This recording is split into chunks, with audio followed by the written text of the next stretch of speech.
Good morning, and thank you all for choosing to be here today to share this afternoon under the banner of the history and memory of two armies, which in the far June-July 1944 fought in Italy against the Germans, the Polish army and the Italian army. Thanks again to the World War II Museum in Gdansk for the invitation and for giving me the opportunity to be here. The history pages, I will tell you, reconstructs heroic and tragic war events, but above all they tell of men. Men who fight in a war for freedom and democracy. Therefore, now I can do nothing that ask you to let you take by hand, because our travel in the Italian campaign experience is about to begin. After the breakthrough of Cassino, the entire Italian front appeared to be in movement, with the slowly organized German retreating, and on the other side, the Allies and the Italian army who pursuing. On the Adriatic front, the Second Polish Corps, led by General Władysław Anders, advanced with the aim of reaching Ancona as soon as possible. Anders advanced along the coast road with the 3rd Carpatica Division in the lead and entrusting the security of his left flank to the Italian Liberation Corps under the command of General Umberto Utili. The 2nd Polish Corps was a part of the 8th British Army. Coming from Egypt and landing in Taranto, it was initially employed on the Cassino front, where it led, at the cost of heavy losses, the final attack that led to the conquest of the German positions. On 17 June 1944, it was transferred in the Adriatic front in order to replace the 1st British Army Corps.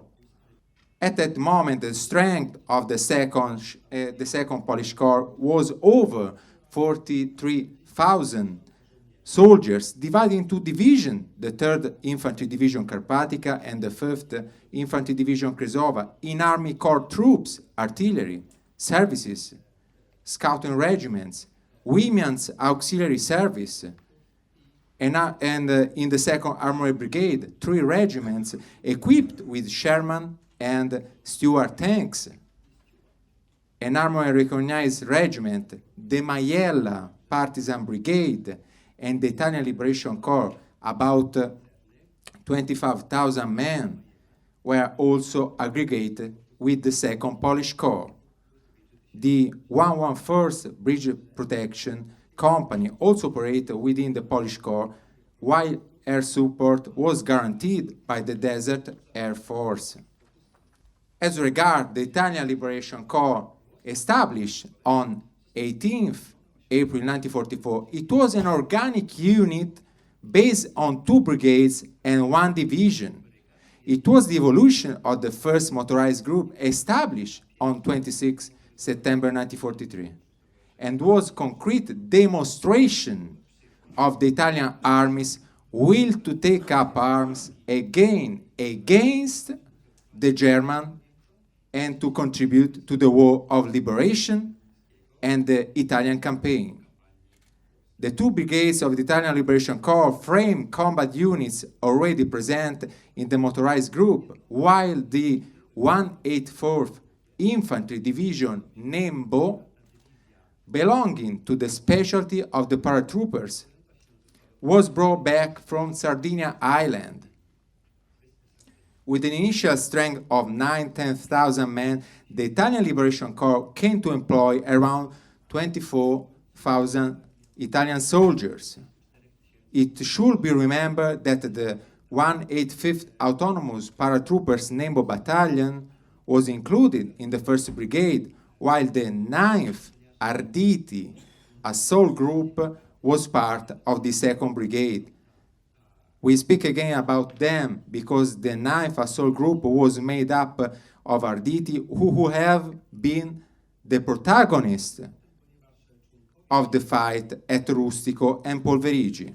In fact, the Italian Liberation Corps was a complex of forces made up of mixed brigades in which the relationship between the infantrymen, the maneuver element, and the artillery was all unbalanced in favor of the infantry. In the organic framework, the Italian Liberation Corps was its backbone on the Nembo Paratrooper Division, which became the Maneuver Mass. In June-July 1944, both the Second Polish Corps and the Italian Liberation Corps aimed the development of maneuver that should have led to the conquest of Ancona, thus allowing them to shorten the supply lines, having a new port available. In this operation context, the action of breaking the front that will have to lead the conquest of Ancona will have the substantially developed by the Polish Corps. The Italian will have had secondary tasks, including that of carry out a cover and security function on the left flank of the attack. The movement of the Polish army should have taken place following the 16th Adriatic State Road up to Ancona. Those of the Italian Liberation Corps, on the other hand, should have developed along the Chieti, Teramo, Ascoli, Macerata Road. In fact, Polish and Italian army were in a condition of pursuit in which the German army alternated setbacks, dynamic reactions, and resumption, withdrawal, in order to avoid the annihilation of its forces. It was pursuit that would last over a month and that would only lead to the liberation of Ancona on 18th July 1944. Polish and Italians found themselves facing the German units framed in the 10th Army of General Heinrich von Wittgenhoff, responsible for the defense of the Adriatic sector of the Italian front. The German commander had sufficient organic strength to carry out only short-term defensive action and rapid and violent arrest actions. He didn't have the ability to operate dynamic action on a large scale. The German units on the Adriatic front was centered on the 71st and 278th Infantry Division, with a real fighting force, however, around 5,000 men. The pursuit of the Italian-Polish forces was carried out on mountainous terrain inland due to the presence of the Apennines, and hilly and flat on the Adriatic coast. For more, there were water courses, which facilitated the preparation of temporary defense lines. The German army, in fact, exploited all the tactical foot tools offered by the terrain, which could be functional in slowing down the advance of the Italians and Polish. From a doctrinal, operational, and historiographical point of view, the period we are going to describe is between 17th June and 20th July 1944, and is remembered as the Battle of Ancona. To simplify its reconstruction, historians have distinguished two phases. First Battle of Ancona, 17th June, 16th July 1944.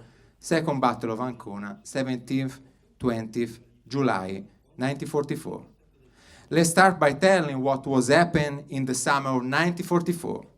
The operation started on 17th June in Visig, the conquest of Ancona Harbour, and the surrounding of all area.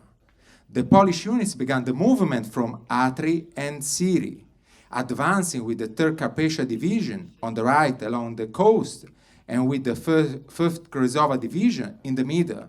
The protection, like I said, of the left flank was guaranteed by the Italian Liberation Corps. The difficult atmospheric condition, the destruction made by German engineers, especially of the bridges, and the numerous minefields endeared the initial phase of the operation. The first contact with the enemy took place on 21st June on the Chieti River, when, in an attempt to form a bridgehead, the Polish suffered a violent counterattack and were repulsed. Only on 30th June, following General German withdrawal order, the advance of the Polish Army Corps and the Italian Liberation Corps resumed, meeting a sporadic resistance. Macerata, Montelupone, and Loreto were freed. From this moment, in order to respond to the needs required on the left flank of the Second Polish Corps, the Nembo Parachuter Division set up the tactical group organized in 2 columns. From this moment, we can say that we are entering in the operational context that will lead to the Battle of Filottrano, where between 1st and 9th July 1944, where Polish and Italian army fought side by side. Eugenio Corti, artillery paratrooper lieutenant of Nembo Division, wrote in his memory when, on 2nd July, he read for the first time the name of Filottrano town. Przed nami rozciągała się dolina usiana gospodarstwami rolnymi. Dolina w oddali wspinała się na kolejny grzbiet, na którego szczycie było starożytne miasteczko z domami o ciemnych fasadach, otoczone długim murem. Przeczytaliśmy nazwę na naszych mapach. Filottrano. Nie zdawaliśmy sobie sprawy, że wielu z nas będzie musiało zginąć, walcząc w pobliżu tego miasteczka i że w duszach tych, którzy przeżyli, pamięć o Filottrano wyryje się na zawsze. The locality of Filottrano constituted a stronghold of Albert I's German defense line, which flowed up to the Adriatic. On 1st July, the Polish unit crossed the Fiumicello River, heading the conquering. Despite the strong resistance put up the Germans, the town of San Biagio, 5 kilometers from Filottrano. On that day, however, the Germans made it clear that they would oppose resistance on the whole front. The next day, in fact, the locality of San Biagio was the object of a violent German counterattack, which, however, broke free due to the Polish resistance. During the fighting, the Germans also used some former Italian self-propelled, which were immobilized by the fire of the anti-tank guns and by the Polish Shermans and Stuart tanks. Rejecting the German action, the Polish resumed the initiative by attacking the stronghold of Villa Cento Finestre. The artillery and anti-tank fire was unable to stop the men of Kresova Division, who, supported by armored vehicles, approached menacingly the locality. At the same time, on the left flank of the Second Polish Corps, the Nembo Tactical Group advanced, with the right column towards Fiumicello, the 43rd Company in the lead, the 44th on the right, and the 45th Company on the left. The paratroopers had been informed that the Germans were holding out, so they assumed a widely spaced marking array. Arrived close to a slope near the Fiumicello stream, the paratroopers had to stop because they signaled an intense artillery fire.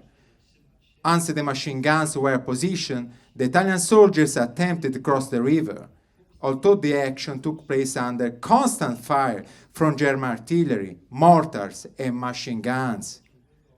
The paratroopers were able to establish some bridgeheads. Around 11 a.m., the left column of the Nembo also reached Fiumicello. From Campobove, with the 2nd Company ahead and the 1st and 3rd reinforcement, Captain Dogliani also deployed artillery and mortar in support. Paratroopers covered a few tens of meters when they were kept stuck by the fire of Germans, machine guns, and mortar, stationed on the opposite bank. Therefore, a counterattack by the 3rd Nembo Company was carried out, which, however, ended in failure. Only in the late afternoon, with a new lightning action, the men of the 2nd Nembo Company managed to disengage and fall back in the Italian line. On 3rd July, the Polish attack continued in the direction of Musone River. Heavily garrisoned by the Germans, the Nembo tactical group, on the other hand, finds itself by now in the vicinity of Filottrano, began to send patrols to test the enemy resistance capacity. In fact, news had arrived that the Germans who have abandoned the locality. But that was a wrong information, because the patrols ran into a violent German fire action and were blocked for several hours. In particular, there were very violent clashes in the Imbrecciata town, reached by patrol without encountering resistance. So a deadly crossfire broke out, which forced the paratroopers to throw themselves in the ground and seek shelters. Another paratrooper patrols sent to reconnoiters to locate the German center of fire.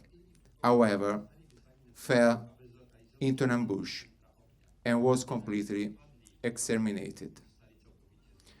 On 4th July, the Germans carried out a counterattack right on the paratroopers' decisive position in the Imbrecciata. With the support of machine guns and mortars, the Germans began the attack at 3 a.m. The fighting was particularly violent, and despite the resistance opposed, the 48th Nembo Company was forced to retreat south of Fiumicello River. About this, Lieutenant Gonzalez wrote in his memory. Wybiliśmy więc z gospodarstwa, prowadząc silny ostrzał i kierując się w stronę równiny. Zamieszanie, ciemność i zaskoczenie sprzyjały naszym działaniom. Dzięki osłonie ofiarowanej przez pola kukurydzy i nachylanie terenu byliśmy w stanie ukryć się i minąć linię wroga bez ponoszenia strat. Niemcy, wyczuwając nasze ruchy, wystrzelili w naszą stronę flary świetlne i ostrzelali nas z broni automatycznej. Powrót do naszej pozycji był więc bardzo trudny. Znaleźliśmy się więc poza sektorem na terenie kontrolowanym przez polskie oddziały. The 47th Company, on the other hand, managed to maintain its position, but was erroneously signaled by the fire of the Italian artillery, because it was believed that by now the Imbrecciata was totally under German control. When the Italian command realized the mistake, it ordered those who were still inside the town to fall back and stand south of Fiumicello River. Simultaneously with the fights that saw paratroopers as protagonists in the Imbrecciata, the Polish continued their action by continuing to attack from Cento Finestre in the direction of Filottrano and towards the Musone River, engaging in battle near Montoro. A very intense description of those combats came to us from Polish Lieutenant Winowski, who personally took part in those combat actions. Kiedy rozpoczęliśmy atak, moja jednostka była rozmieszczona ćwierć mil na południowy wschód od kościoła. Przedarliśmy się przez otwarty teren. Będąc 100 metrów od kościoła, zobaczyliśmy kilku uciekających przed nami Niemców, którzy schronili się za ogrodzeniem budynku i odpowiedzieli ogniem. Wywiązał się zażarty, kilkuminutowy pojedynek między nimi a naszymi najbardziej wysuniętymi oddziałami. W końcu, osłaniany przez moich ludzi, sam skoczyłem do przodu z wiernym sierżantem Stromskim u boku. Razem wdarliśmy się na ogrodzenie pod ostrzałem karabinu maszynowego. Grad pocisków trafił w pierś jednego z Niemców, który padł na ziemię. Pozostali uciekli w bezpieczne miejsce za kościołem. Nie goniliśmy ich. Przechodząc obok poległego, pochyliłem się nad nim i zobaczyłem, że umiera. W ręku trzymał paciorki różańca. Zrobiło mi się żal tego żołnierza, do tej pory mojego wroga, który stawał przed Bogiem z symbolami mojej własnej wiary. Jego ręce z różańcem, bardziej niż jego twarz, wciąż budzą wspomnienie, które na zawsze pozostanie w mojej duszy. 5th July was the day of reorganization for German combat units in Filottrano.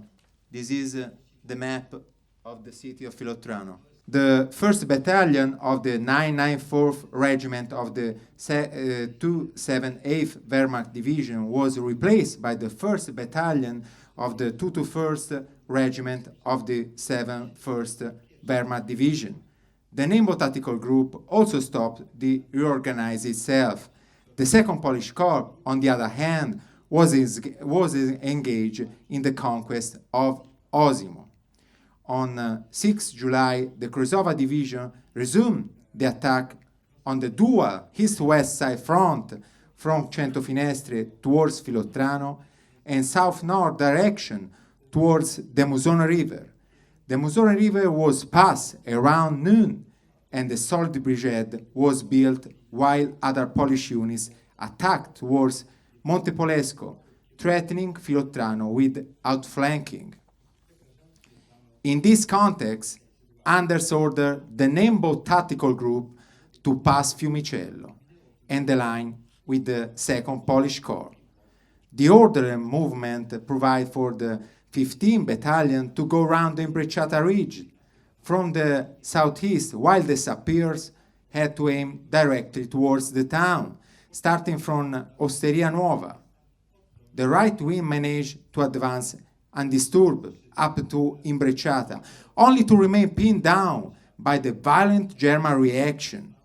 The left wing, on the other hand, was blocked on the bed of Fiumicello River, due to the fire of the automatic weapons, and only at the end of the day managed to bring a company to the north side.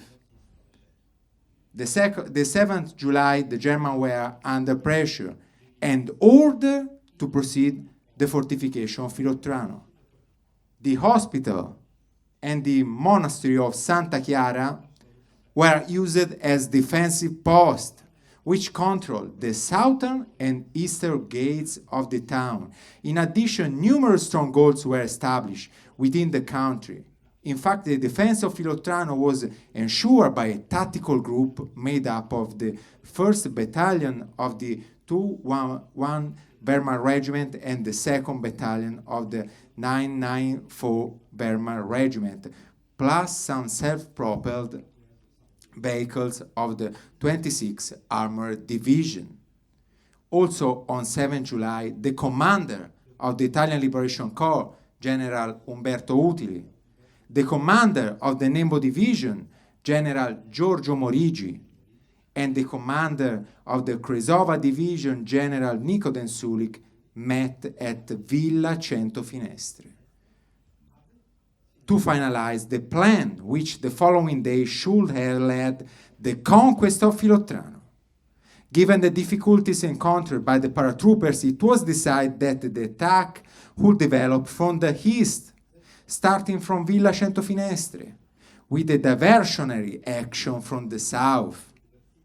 The entire operation was entrusted to the Nembo paratroopers, to which was also added the 11th Artillery Regiment of the Italian Liberation Corps, the Polish artillery, and some Sherman's tanks of the 2nd Polish Armored Brigade. The time of attack was set up for 7 a.m. on 8 July, at the end of the Italian-Polish artillery firing.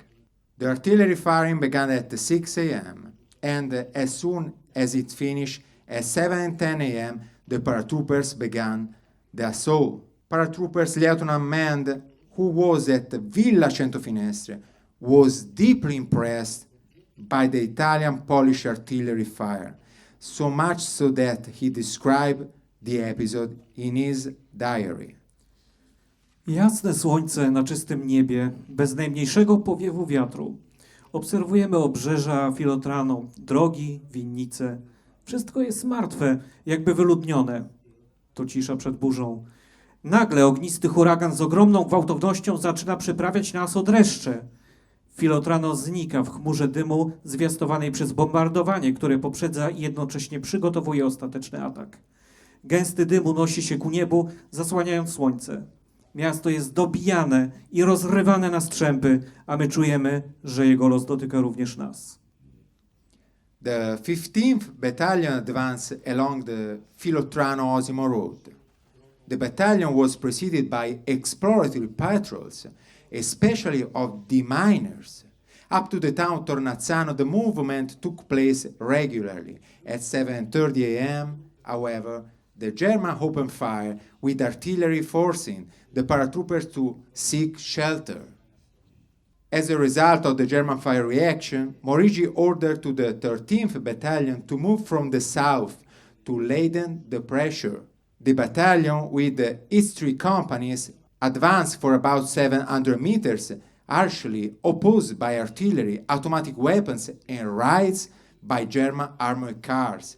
Around 10 a.m., the column with the 15th Battalion conquered Hill 218, called Casa Rossa, and Hill 224, known as the Cappuccini. They were the last German stronghold before Filottrano. The deminers who proceed the column to clear the way for the Polish tanks could not go beyond Tornazzano. The most critical situation occurred at the crossroad where the road continues to Filottrano on one side and to Iesi on the other. This crossroad was constantly beaten by German artillery and automatic weapons, so much so that it was renamed by Italians and Polish Crossroads of Death. The Polish tanks themselves were forced to stop in front of the wall of fire from the artillery and anti-tank pieces. In this context, the main effort continued to fall on the 15th Parachute Battalion. The battalion commander, Major Valeri, arranged for the 45th Company to overcome the last meters that separate it from the town of Filottrano and proceed to occupy the hospital. The 44th Company would support the assault by attacking on the left, and the 43rd would support to push forward. During the maneuver, the paratroopers bypassed the crossroad of death, and despite the fire of automatic weapons, managed to penetrate the square in front of the hospital, taking refuge under the arches of the boundary wall. The position, however, was precarious, and became even more when they were identified by the Germans, who opened fire with machine guns and began throwing hand grenades from above. The paratroopers, however, taking advantage of gap, entered the hospital park and eliminated the German garrison that defended the position. From that moment, the assault on the building began. It was a particularly violent action, which saw the paratroopers involved in numerous hand-to-hand combat in the corridors of the structure for several tens of minutes inside the hospital rooms and outpatient clinics. Only the screams and the excited orders in Italian and German, the noise of automatic weapons, and the explosion of hand grenades echoed. But the real decisive weapon, however, was the dagger that ended more than one fight. Around 12 p.m., the entire building was in Italian hand. You can see the hospital and the other position conquered by the Italian troops in Filottrano. We are in the downtown of Filottrano. Having settled on their new position inside the hospital, the paratroopers reorganized their defensive to face the inevitable German counterattack and proceed to search the building. Precisely in carry out this activity, when they arrived in the basement, they discovered that many patients were still hospitalized. Assisted by health personnel and nuns, they were also joined by displaced civilians. Simultaneously with the taking of the hospital, the other Nembo combat unit conquered the building of the mill there and occupied the last outpost of the west of the town, thus threatening to cut off the escape route for the Germans. The German response was not long in coming. At 2:30 p.m., in fact, the counterattack was unleashed. Grenadiers and self-propelled guns hit the center of the town, heading towards the hospital and towards all the positions occupied by the paratroopers. The Italian position of the mill had to be abandoned, but at the hospital, the paratroopers had organized themselves to resist. The building was reached by German self-propelled guns and infantry around 3 p.m. Arrived at above 50 meters, the self-propelled guns opened fire, and the grenadiers began the assault. The paratroopers, completely isolated, resisted and rejected all assault attempts. Several times, in fact, the Germans managed to penetrate, but after violent hand-to-hand fights, they were also driven back. Having taken note of the German maneuver, General Morigi ordered a counterattack with the 13th Battalion and with the batteries of the first group of 184th Artillery Regiment. The German line staggered, but did not fall back. Paratrooper Caporal Belli, in his memorial, described the fighting inside the town. Jesteśmy w środku miasteczka. Napięcie gwałtownie rośnie. Ze wszystkich stron słychać strzały i nie jesteśmy bezpieczni na żadnej pozycji. Zaczyna się wojna o każdy dom. Najohydniejsza ze wszystkich rodzajów walk. Walka uliczna. Czasami idziemy dalej, nie zdając sobie sprawy, że zostawiliśmy za sobą Niemców, którzy wciąż do nas celnie strzelają.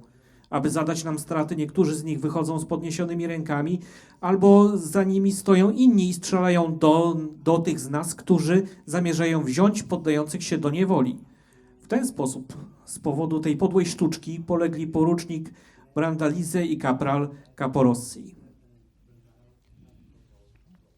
In that situation, the British command proposed to bomb the town, which would thus become a second casino. The proposal, however, was rejected by General Utili because there were still numerous civilians inside Filottrano.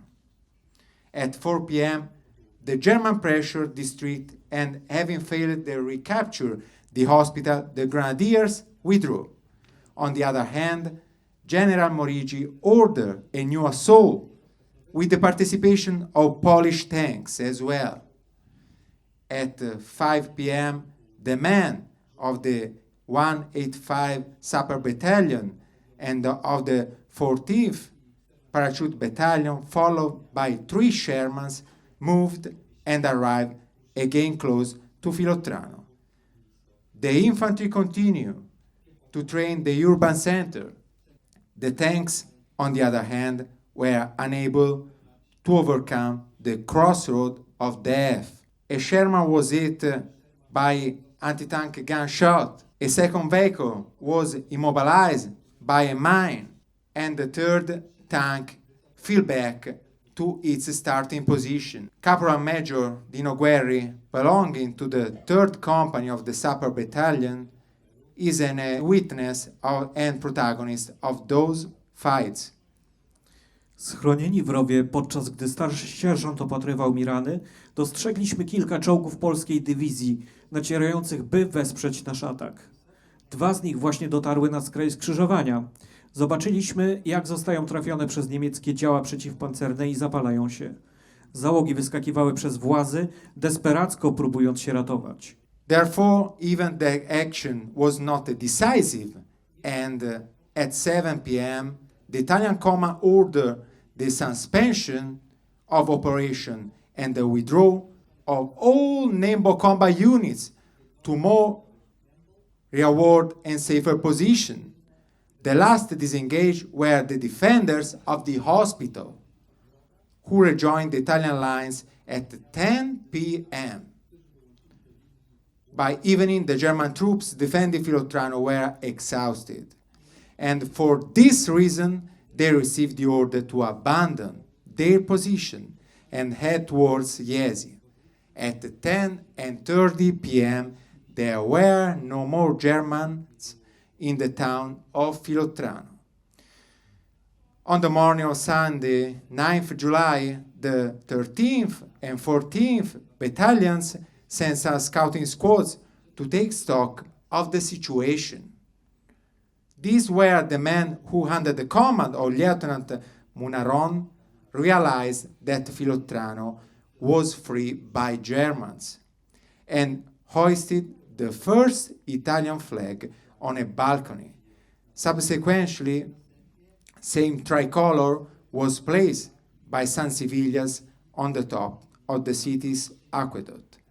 These are some pictures of the battle of the hospital. You can see the sign of the violent battle on the wall of the hospital. And these are pictures of the crossroad of death. You can see the two Polish Shermans blocked by anti-gunfire and mines. Thus ended the Battle of Filottrano, and a battle that the Nembo paratroopers won, but with a heavy toll of blood. General Giorgio Morigi, commander of the Nembo division, wrote about it. Każdy metr był okupiony ogromnymi stratami, ale w tej przerażającej chwili każdy spadochroniarz mógł na nowo odkryć w głębi swojej duszy wspaniałe motto dywizji Nembo – serce za wsparcie. At the end of the fighting, 135 fallen were counted among the Italian ranks. In one day. The confirmed German death amount to 86. On the front line that saw the Second Polish Corps engage in the same days of the Battle of Filottrano, the Polish fallen were 157. Among the Polish soldiers engaged in the fighting of Filottrano, here is what Colonel Edward Perkowski wrote about the fighting of 8th July, in which he participated directly. Idziemy drogą do Villanowa i mijamy garnizon ostatniej polskiej kompanii. Na zakręcie polskiej czołgi celnie ostrzeliwują długi budynek, być może klasztor, na lewym skraju miasteczka Filottrano. Nasza artyleria wali w całe miasto. Czołgi nie mogą przejść ze względu na miny. Na dziedzińcu Czerwonego Domu ginie kilku włoskich i niemieckich żołnierzy. Inni są ranni. Podchodzimy do drzwi domu, ale na podwórze ciągle wpadają kule. Nagle z ulicy rozlegają się głosy. Pułkowniku! Pułkowniku! Włoscy żołnierze ostrzegają mnie przed niebezpieczeństwem, ale sami się nie kryją. To jest dowód ich troski o mnie. Biegnę za nimi. Na otwartej drodze stoją włoscy saperzy. Energicznie, nie zważając na ostrzał, robią swoje. Chłopcy z włoskiej piechoty przeskakują nad minami, jakby w jakiejś grze. Odwracają się w moją stronę i wskazują miejsca wolne od min. Chcą, abym stawiał stopy na pewnym gruncie.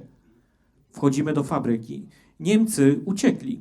Zostawili trochę broni i jakieś propagandowe napisy na ścianach po angielsku, szczególnie przeciwko nam, Polakom. Jeszcze jeden skok pod ostrzałem z różnych rodzajów broni. Jest wielu zabitych i rannych. Szpital jest już w naszych rękach. Artyleria niemiecka potęguje swoją aktywność do maksimum. Nasza milczy, by nie strzelać do naszych. Niestety, będzie milczeć długo, gdyż pozbawieni łączności nie mamy możliwości kierowania ogniem. W mieście wróg jest silny i nieustępliwy. Niemcy mają rozkaz nie tylko stawiać opór w Filottrano, ale atakować i odbijać utracone pozycje. Teraz z alejek zbiegających się na placu za kościołem rusza kontratak. Rozpoczyna się bitwa o park szpitalny, o każde drzwi i okno budynku. Niemcy, odparci z jednej strony, atakują z drugiej. Ich ogień artyleryjski nie ustaje. Za wszelką cenę trzeba nawiązać łączność. Aby wrócić do fabryki, musimy przebiec przez ulicę i plac przed budynkiem. Zwalniamy tempo. I widzę w oknach i drzwiach młode twarze i słyszę chór głosów. Pułkowniku! Pułkowniku, tutaj! Szybko! Chłopcy radośnie mnie obejmują. Plac jest pod intensywnym ostrzałem. Pytam ich, dlaczego okazują mi taką sympatię. Odpowiadają, pułkowniku, walczy pan o sprawiedliwość nie o własne interesy, ale o sprawiedliwość. Walczy pan wszędzie. Znamy pańskie hasło. Za wolność waszą i naszą. Następnego dnia Włosi zdobywają Filottrano, ale już beze mnie. Tej samej nocy widziałem wielu rannych Włochów w szpitalu polowym. Powiedzieli mi, że było wielu innych rannych i dziesiątki zabitych. Uznałem ten dzień mojego życia wśród wspaniałych włoskich chłopców, którzy walczyli o wolne Włochy, za jeden z najpiękniejszych dni mojego życia. These are the Italian paratroopers after the conquest of Filottrano. Generale Morigi on the right with his soldier they are singing the victory. In the days close to the Battle of Filottrano, the town of Castelfidardo, Osimo, and Cingoli were liberated by Polish troops. Under these circumstances, civilians welcomed the Polish soldiers. Thus, the Italian civilian Francesca Bongi learned of the liberation of Osimo by the Poles. Nagle słyszymy głośny hałas, który wyrywa z nas z odrętwienia. Słuchamy przez chwilę i już wiemy, że wydarzyło się coś nowego. Co to jest? Pędzimy na ulicę trochę nieodpowiednio ubrani, pytając, co się dzieje. Wyzwoliciele przybyli, mówimy sobie. Biegniemy w kierunku głównej drogi i rzeczywiście, kilka minut później widzimy pochód alianckich żołnierzy, przed którymi maszerują przedstawiciele włoskich młodych patriotów. Po około 20 dniach, kiedy wszystkie okna, zwłaszcza te przy głównej drodze, pozostawały zamknięte, dziś znów są otwarte i pełne ludzi wiwatujących na powitanie wojsk. Nie są to Anglicy, ale Polacy. Wszyscy klaszczą i oferują kwiaty i papierosy. Co za święto! Wszyscy jesteśmy zachwyceni. To jak marzenie być na zewnątrz bez strachu przed granatami. Thus the way was open for the final phase of the liberation of Marche region. General Anders decided to surround Ancona, avoiding a frontal attack. The maneuver would have developed through a diversionary action on the right, with the 3rd Carpathia Division and other Polish combat units in the direction of Camerano and the coast, and with the main attack developed by the 1st Kresova Division and the 2nd Armored Brigade in the direction of Polverigi. Finally, the Italian Liberation Corps was supposed to cross the Musone, conquer Rustico, and cover the left flank of the Polish formation engaged in the outflanking maneuver. This is the main action from the left and the other near the coast. If the strategic target was the liberation of Ancona, arriving from the northwest, the tactical one was to be able to cut off the coastal road to the German units, to block their retreat, and bottle up as many enemy forces as possible in the pocket.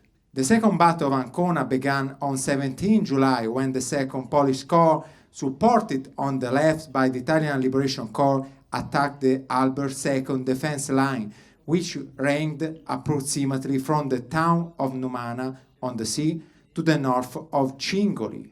The first advanced direction with the 3 companies of the 30th Battalion Vilno, supported by an armored regiment and artillery, moved towards San Paterniano and Monte della Crescia. The action was extremely violent.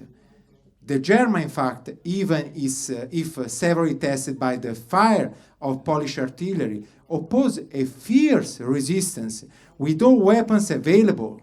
Only after about 2 hours of fighting, the locality of San Paterniano was conquered by the Polish, who were thus able to continue the advance towards the Monte della Crescia. The most violent fighting developed in the afternoon on 3 distinct points, which, however, were gradually liberated. At 2 p.m., the Poles conquered Santo Stefano, at 3 p.m., Waters Mountain, and at 6 p.m., the Crescia Mountains.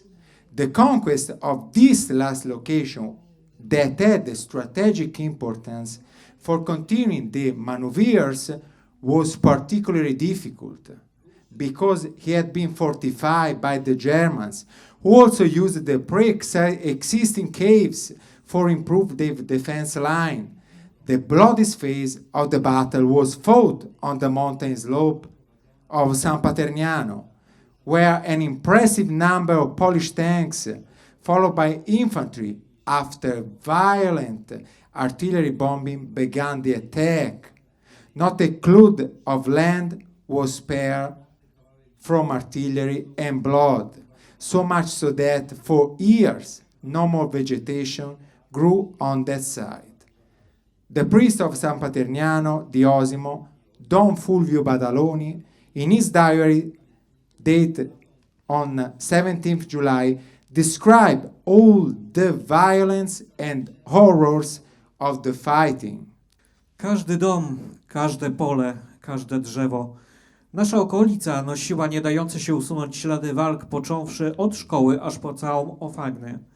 Mimo że w kontrataku uczestniczyło niewielu niemieckich żołnierzy i użyto ograniczonych środków ofensywnych, to szybkie manewry, niezrównana wytrwałość w najtrudniejszych akcjach oraz lepsza pozycja obronna sprawiały, że wróg wydawał się znacznie liczniejszy. Strome zbocza, najbardziej nieprzejezdne drogi i niedostępne góry zostały przekroczone przez czołgi. Inne miejsca zostały zdewastowane przez samoloty, które zostawiły ziejące kratery na polach. Użyte podczas działań środki, poziom napotkanych trudności, jak również straty w ludziach i spowodowane zniszczenia, wszystko to sprawiło, że polscy żołnierze słusznie nazywali ten front drugim Cassino. At the same time, the Polish Corps moved along the Polverigi-Agugliano route. At 7 a.m., the Polish Shermans and the infantry managed to pass, at the cost of heavy losses, the locality of Casenuove, a crucial point for crossing the Musone River.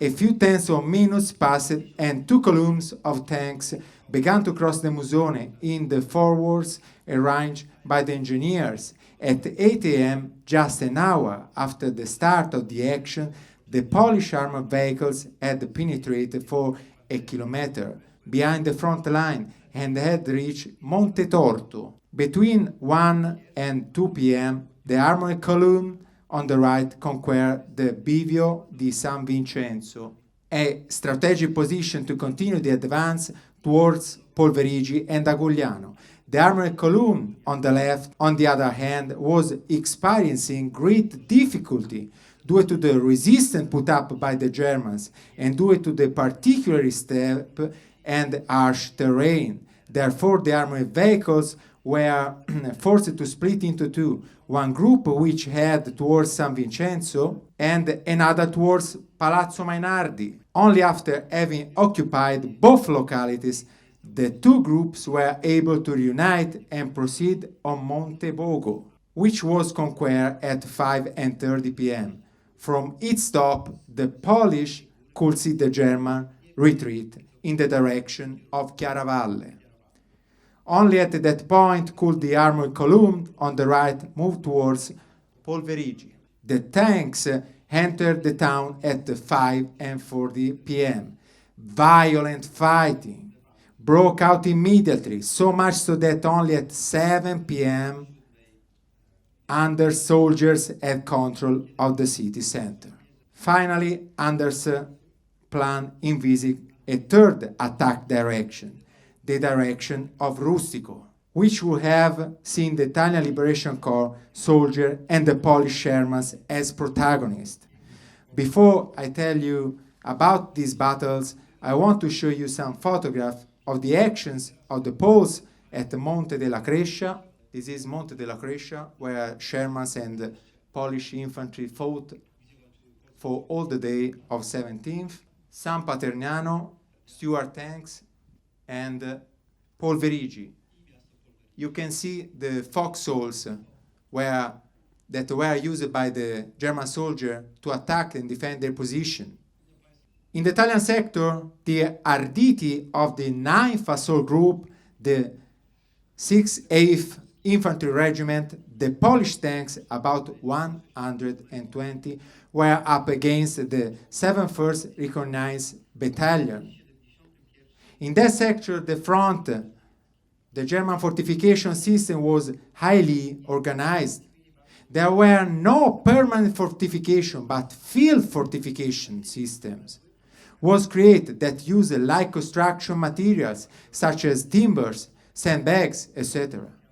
In fact, the fortification had to allow it to make the most of its defensive tactical potential. These were defensive positions and holes for single soldiers or group of shooters that leaned on barns, farmhouses, vineyards, woods, ruins. In this section of the front, the action began around 7 a.m. with the Polish Sherman that, after artillery fire, quickly crossed the Musone River, After about 10 minutes, the infantry units of the 1st Battalion of 6th 8th Italian Regiment followed. The advance of the Italian Liberation Corps units, however, was immediately blocked by the German resistance and could only continue after 8:15 a.m. In another attempt not to lose contact with the armored units, an outflanking action was attempted on the right, which however failed. Since the Polish tanks had already passed through that sector, the Italian infantry were convinced that the whole area was safe. In reality, the Germans were also hidden in their position, and when they saw the Italian infantry, they opened fire, causing significant losses. At 1 p.m., the Italian department managed to reoccupy Casenuove and were able to continue outflanking movement. An entire morning, therefore, was necessary to overcome the Musone and travel the stretch up to Casenuove. All this confirms the fierce German resistance. Arditi around at 3:30 p.m., the 1st Battalion of 6th 8th Infantry Regiment proved to have exhausted its offensive capacity, and the Arditi of the 9th Assault Group were sent to the front line, which continued the action in the direction of the Mucciolina village to reach the objective of the day, consisting of Rustico town. Even the action of the 9th Assault Group, however, was strongly hindered, both on the central sector and on the left, where enemy fire centers were nestled. The Arditi moved with all three of its companies, using the patrol as the basic tactical unit. These men, in fact, were already in arms before 8 September 1943, and then been trained in carry out offensive action, even behind the enemy lines, using patrol as a tactical unit. The task of conquering Rustico was entrusted to the 102nd Company of Captain Tiezzi. The order given to the 9th Assault Group were clear: bypass the 1st Battalion of the 6th 8th Infantry Regiment and continue until the occupation of Rustico. The Musone River was forcefully crossed, while furious hand-to-hand combat flared up around the farmhouses, in the barns, in the haystacks, inside the ditches, and in the hedges. The Germans were stunned by such aggressiveness and fell back, followed at a short distance. The Arditi occupied Cascina Zagaia, eliminated all the German resistance points along the way with hand grenades, daggers, and machine guns. Shortly after the occupation of Cascina Zagaia, the Arditi were hit by the precise and violent fire of the German mortars and machine guns, which caused significant losses.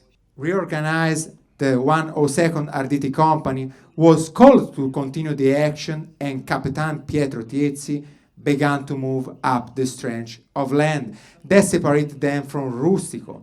It was in this phase of the advance that all hell broke loose.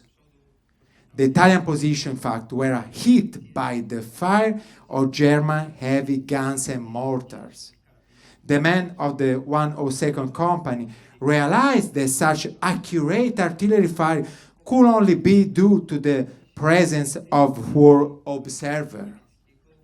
After a careful examination, Arditi concluded that the observer could only be inside the bell tower of the Rustico church. Therefore, it was ordered to hit the bell tower with the mortars. Late in the evening, the ridge was reached. The Germans had already abandoned those positions, leaving behind them light artillery, automatic weapons, bicycles, and horses. The Arditi were able to enter the town of Rustico, to secure it and hoist the tricolor. The latter task was entrusted to the Arditi of the 110 company, who placed the Italian flag on that remain of the church bell tower. When everything seemed finished, the Arditi hear the sound of a German tank that going up toward Rustico. The 9th Assault Group didn't have anti-tank guns, but only plastic bricks.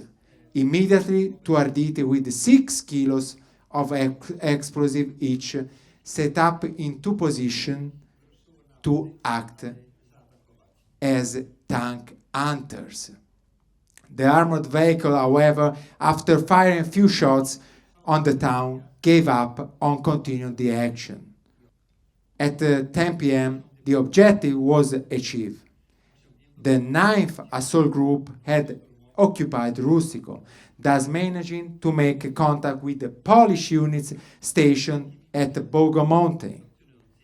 Overall, during the day, the losses of the 6th 8th Infantry Regiment and the 9th Assault Group were 34 dead and 44 wounded. The total ones of the Italian Liberation Corps during the day amounted to 41 dead and 79 wounded. On the evening, on 17 July, the situation turned in favor of the 2nd Polish Corps and of the Italian Liberation Corps. Polverigi, Rustico, and Agugliano, in fact, despite the violent resistance put up by the German army, had been conquered. The road to the liberation of Ancona was open. The state capital of Marche-Reggio, in fact, was reached by the Polish army the day after, on 18th July 1944. In the period under consideration between 17th June and 18th July 1944, the 2nd Polish Army Corps recorded 496 dead, 1,789 wounded, 139 missing. The losses of the Italian Liberation Corps, on the other hand, amounted to 296 dead and 692 wounded. On the German side, there were about 800 fallen, 2,400 wounded, and 800 prisoners. Today, I've tried to tell you about heroic and tragic episodes of the Italian campaign, in which Polish and Italian army fought shoulder to shoulder. Filottrano, Rustico, Polverigi, Osimo, Iesi, Ancona are names of places that we all have to appropriate, because they need to be kept alive in our memory and in our heart. In these places, in fact, Italian and Polish soldiers fought, and hundreds of them lost their lives. A sacrifice that today allows us to live in free and democratic countries. A sacrifice that is a demonstration of the deep spirit of service of these men, but above all, of the generosity that animated them, because no one took a step back, not even when it was clear that a high tribute of lives who have to be paid to free Ancona. Therefore, a great example of altruism and generosity, because there is no more altruistic and generous person than the one who chosen to sacrifice his life for others and for his homeland. Thank you.